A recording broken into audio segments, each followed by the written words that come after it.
안녕하세요. 건강이 보이는 라디오 한도윤 원장입니다. 오늘은 이런 말로 시작해 볼까 합니다. 운동, 잘못하면 오히려 늙는다. 많은 분들이 이렇게 생각하죠. 운동은 하면 무조건 좋은 거 아닌가요? 하지만 그게 꼭 그렇진 않습니다. 몸은 정직합니다. 무리하면 바로 티가 나고, 잘못된 자세로 오래 하면 그만큼 빠르게 낡아갑니다. 노화는 나이를 먹는 게 아니라 몸이 굳고 기능이 떨어지는 순간부터 시작됩니다. 그래서 운동이 약이 될 수도 있지만 독이 되기도 합니다. 저는 병원에서 40대, 50대 환자분들을 자주 봅니다. 대부분 이렇게 말씀하세요. 운동 열심히 했는데 왜 더 아파졌죠? 그때마다 저는 이렇게 답합니다. 열심히보다 중요한 건 제대로입니다. 우리 몸은 30대 후반부터 달라집니다. 보이지 않게 근육이 서서히 줄어들죠. 39세 이후부터는 매년 근육량이 1%씩 감소합니다.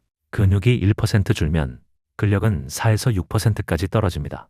심폐기능도 함께 약해지고요. 가만히 있어도 숨이 차고 계단 몇 층만 올라가도 다리가 후들거립니다. 예전엔 한참 걸어도 멀쩡했는데 이제는 조금만 걸어도 힘이 빠집니다. 그게 바로 노화의 신호입니다. 특히 50대 이후엔 근육 감소로 생긴 근골격계 통증이 크게 늘어요.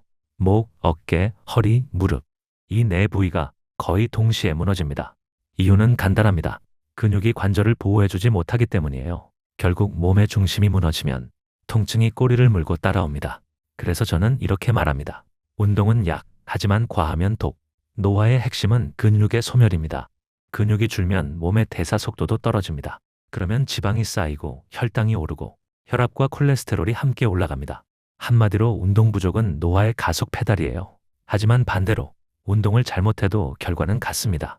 무릎을 망가뜨리고 허리를 삐끗하고 몸이 피로를 풀 기회조차 얻지 못한 채 계속 소모됩니다. 운동은 회복과 세트로 가야 합니다. 회복 없는 운동은 건강한 파괴가 아니라 조용한 손상입니다. 이제 이런 질문이 생기죠. 그럼 어떤 운동이 좋은가요? 얼마나 해야 늙지 않나요? 이 질문에 답하기 위해 오늘 라디오에서 제가 천천히 이야기해 드리겠습니다. 우리 몸의 진짜 노화를 늦추는 운동, 근육을 지키는 습관, 그리고 50대 이후 운동의 황금 비율까지 차근차근 풀어드리겠습니다. 운동을 하면 좋은 점은 너무 많습니다. 근육이 늘고 혈관이 깨끗해지고 기분도 좋아지죠. 하지만 몸이 보내는 신호를 무시하면 그 순간부터 운동은 약이 아니라 독이 됩니다. 몸은 늘 이야기합니다. 지금은 피곤하다. 오늘은 쉬어야겠다. 그런데 우리는 자주 이렇게 말하죠. 참고해야 돼. 꾸준해야 돼. 물론 꾸준함은 중요합니다. 하지만 지속과 무리는 다릅니다. 운동 후에 피로가 다음 날까지 가고 평소보다 숨이 차고 무릎이 묵직하게 아프면 그건 몸이 보내는 경고입니다. 지금 내 몸이 회복 중인지 손상 중인지를 구분할 줄 알아야 합니다. 건강은 회복력에서 나옵니다. 회복 없이 반복되는 운동은 결국 근육과 관절을 소모시키는 일입니다. 50대 이후 건강의 핵심은 하체 근육입니다. 허벅지, 엉덩이, 종아리 이 세 부위가 우리 몸의 기둥이에요.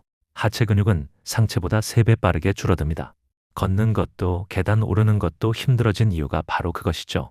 그래서 저는 스쿼트를 추천합니다. 하지만 무조건 많이 하는 스쿼트는 안 됩니다. 제일 좋은 건 내 몸에 맞는 깊이로 리듬감 있게 천천히 앉았다 일어나는 겁니다. 처음엔 하루 50개, 일주일 뒤엔 70개, 한 달 뒤엔 100개 이렇게 천천히 늘리세요. 무릎이 아프다면 의자에 손을 대고 반만 앉아도 좋습니다. 숨은 내려갈 때 들이마시고 올라올 때 후마이너스하고 내뱉으세요. 무리하지 않아야 꾸준할 수 있습니다. 스쿼트는 단순히 근육 운동이 아닙니다. 자신감 운동이에요. 다리 힘이 붙으면 자세가 달라집니다. 자세가 달라지면 표정도 바뀝니다. 걷기는 완벽한 전신 운동입니다. 장비도 장소도 필요 없습니다. 하지만 어떻게 걷느냐가 중요합니다. 보폭을 넓히고 팔을 자연스럽게 흔들고 뒤꿈치부터 지면에 닿는 느낌으로 걸으세요. 이게 바로 젊은 걸음걸이입니다. 걷기는 혈당을 안정시키고 심장 박동을 튼튼하게 만듭니다. 그리고 무엇보다 기분을 좋게 만듭니다. 너무 느리면 효과가 적고 너무 빠르면 무릎이 상합니다. 15분은 천천히, 15분은 빠르게 이런 식으로 리듬을 섞어 걷는 게 가장 좋습니다. 하루 만보가 기준이 아니에요. 꾸준히 내 몸이 피로하지 않은 정도로 그게 진짜 건강 걷기입니다. 허리 통증은 나이 탓이 아닙니다. 잘못된 자세 탓이에요.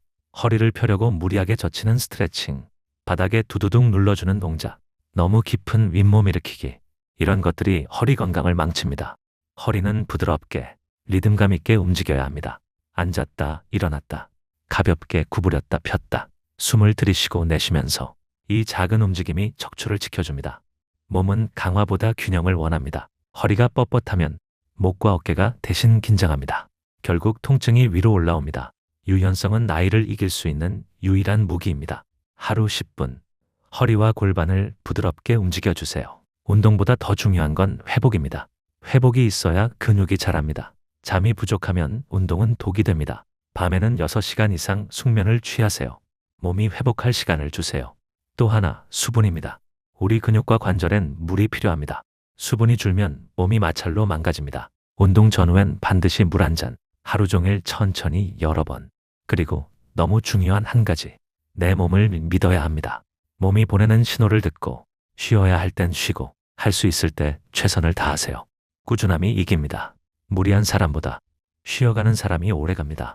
운동은 이기는 싸움이 아니라 지속하는 여정입니다. 오늘 하루 내 몸을 다그치기보다 조용히 쓰다듬어주는 하루가 되시길 바랍니다. 건강이 보이는 라디오. 저는 한도윤 원장이었습니다. 다음 시간에 뵙겠습니다.